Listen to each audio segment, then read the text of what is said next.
save Halcyon after all. Why must I always do everything myself? All right?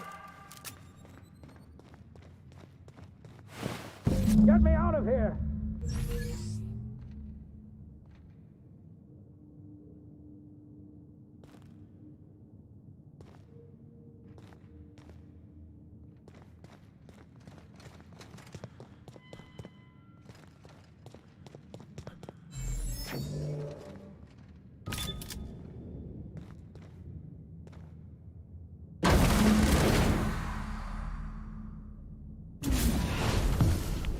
You don't know how glad I am to see you. You lunatic. You broke into the board's own fortress and killed the chairman just to rescue one doddering old man? You are absolutely out of your mind, and I can't begin to thank you enough.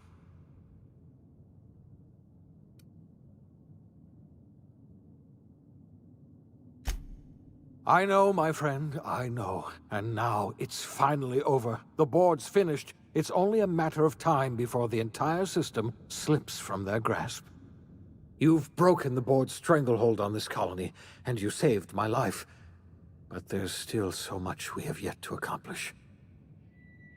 You and I are going to have to work harder than ever to save Halcyon. I'm afraid the situation is far worse than any of us ever anticipated.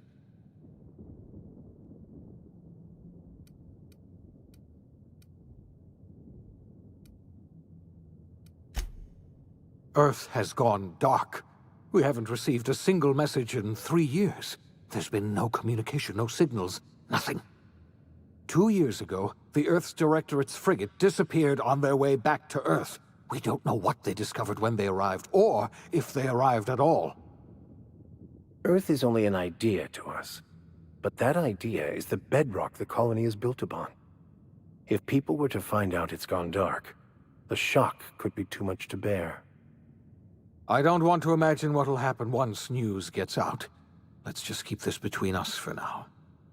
You mean we're all alone out here? Really alone? I'm afraid so, Miss Holcomb. Halcyon is the only home we have left. Returning to Earth is no longer an option. We're in serious trouble, my friend. Do you know what this means for Halcyon? We can't rely on Earth for support anymore. We've been cut loose. We're entirely on our own. Yes, we do. You've done a marvelous thing. You've succeeded where anyone else would have failed, including me. We must begin the revival process immediately, starting with the Hope's brightest minds, and then we're going to fix this damn colony, one problem at a time. We're going to need a leader, and I can't imagine a better person for the job than you. What do you say, old friend? Will you help us?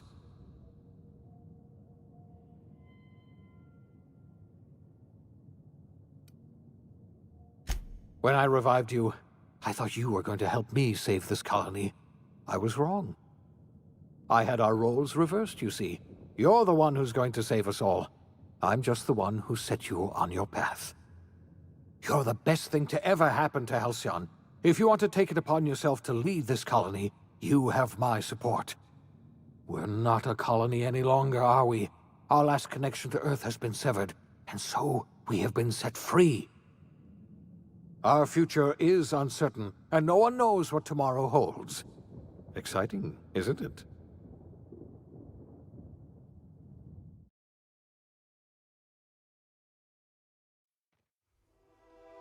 The OSI teaches that everything in the universe happens according to the grand plan. But the stranger that arrived in Halcyon was an unplanned variable. From the moment he landed in Emerald Vale, his actions altered the course of history. The events on Tartarus brought about the end of the board's authority. But the board's mistakes would haunt the colony for decades to come. The damage they left behind would require the work of a generation to repair. Dr. Phineas Wells began reviving a handful of the Hope's colonists. Engineers, scientists, technicians, and intellectuals. They were among the brightest minds the Earth had ever sent out into the stars. The Hope scientists and engineers woke up in a colony descending headlong into total collapse. With no way to return to Earth, they had no choice but to band together and devote themselves to the cause of saving Halcyon. The people of Halcyon were nothing if not hardy. In the absence of the board's authority, many of the colony's settlements banded together with a single purpose in mind: survival. Life was especially hard in the years to come. Some towns dissolved by attrition and starvation, but most of them found a way to carry on. In the years to come, Halcyon was forced to reckon with its newfound freedom. The board was gone, and for better or worse, the colony was responsible for its own destiny. Between MSI's worker-centric policies and the iconoclast's manpower, Sanjar and Zora were able to rally many of the Terra 2 townships to their cause. MSI's workforce swelled, and the iconoclasts enjoyed a significant surge in their ranks. The board was too distracted by infighting and internal politics to stop MSI from becoming a powerful corporation and a refuge for townships that might have fallen through the cracks. Consumed by paranoia, Lilia Hagen took Sublight Salvage in a controversial direction, openly accusing board officials of an extraterrestrial conspiracy. One day, an accident at the Groundbreaker's docking bay silenced her forever. Time would tell if her replacement could keep the Sublight family together. Adelaide McDevitt replaced Reed Thompson as the leader of Edgewater. She and her followers transformed Edgewater in their image. Anyone loyal to Reed was pressured into leaving town, and those who stayed behind adapted to her way of life. Adelaide transformed the old cannery into a new garden.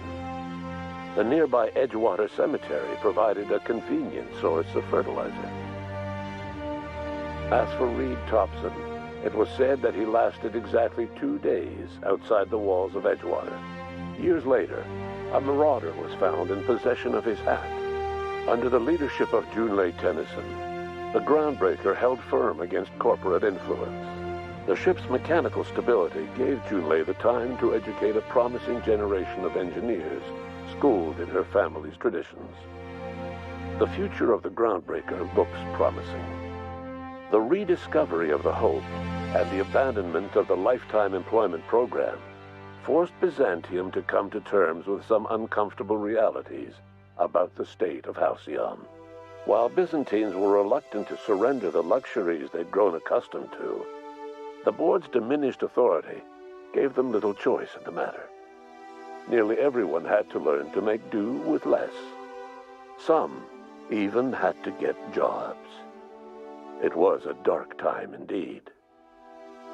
Your influence shifted Ellie's perspective. She finally admitted, albeit grudgingly, that she just might need other people. Sometimes. With a steady income from the life insurance payouts, she was finally able to afford a ship of her own. She hired a small crew and flew supply missions to communities on the fringe. Some of them were even legal. Life in Halcyon was sobering for Felix Millstone. The grand revolution he dreamed of never came. There was no great awakening for the colony, no celebrations in the streets. There was only the hard, desperate work of trying to repair a broken colony. Felix never had a head for numbers, but if there was labor to be done, he was there to help.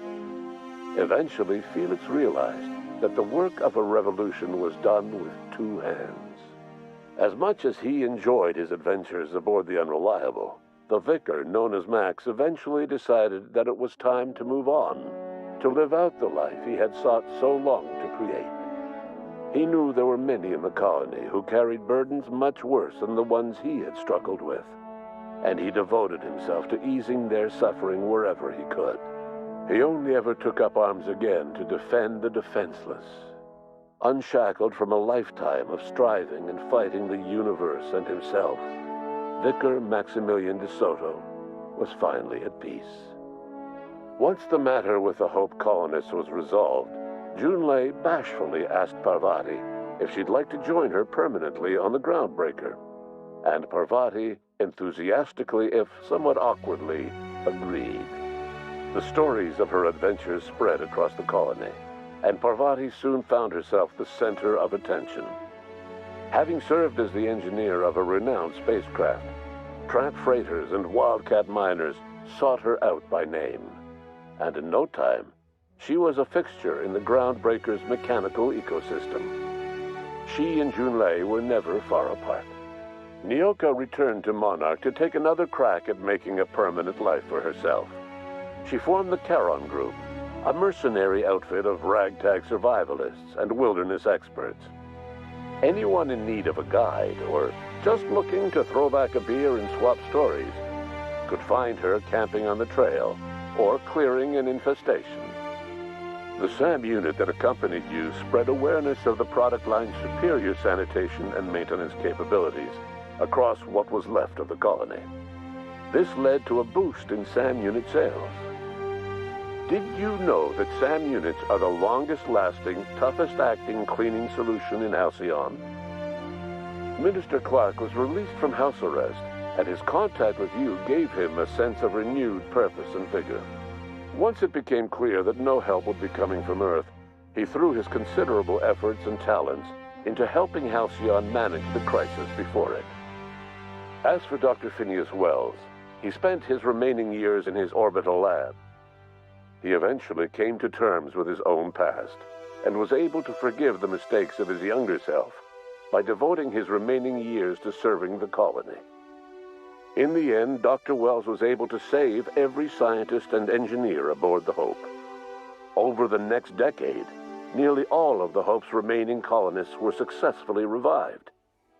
Halcyon saw a period of rapid technological and scientific advancement. Breakthroughs in dietary supplements saved the colony from starvation. Geoengineering projects and social reforms began to change the structure and character of the colony.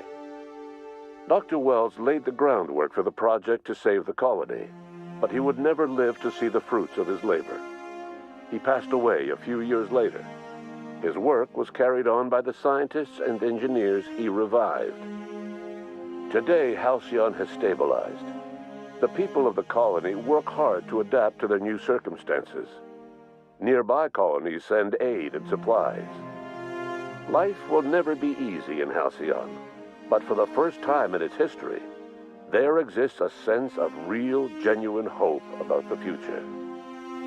And what about you, the unplanned variable in the history of Halcyon? Long after Wells passed away, you carried on his work with more energy, determination, and brilliance than he could ever muster. The years that followed were hard, but Halcyon survived by the efforts of the Hope's most promising colonists, the greatest of which was you. No one knows what's happened to Earth, and no one knows what the future has in store for Halcyon. All we know for certain is this: the name of the Unreliable and that of its intrepid captain will remain the subject of countless stories for years to come.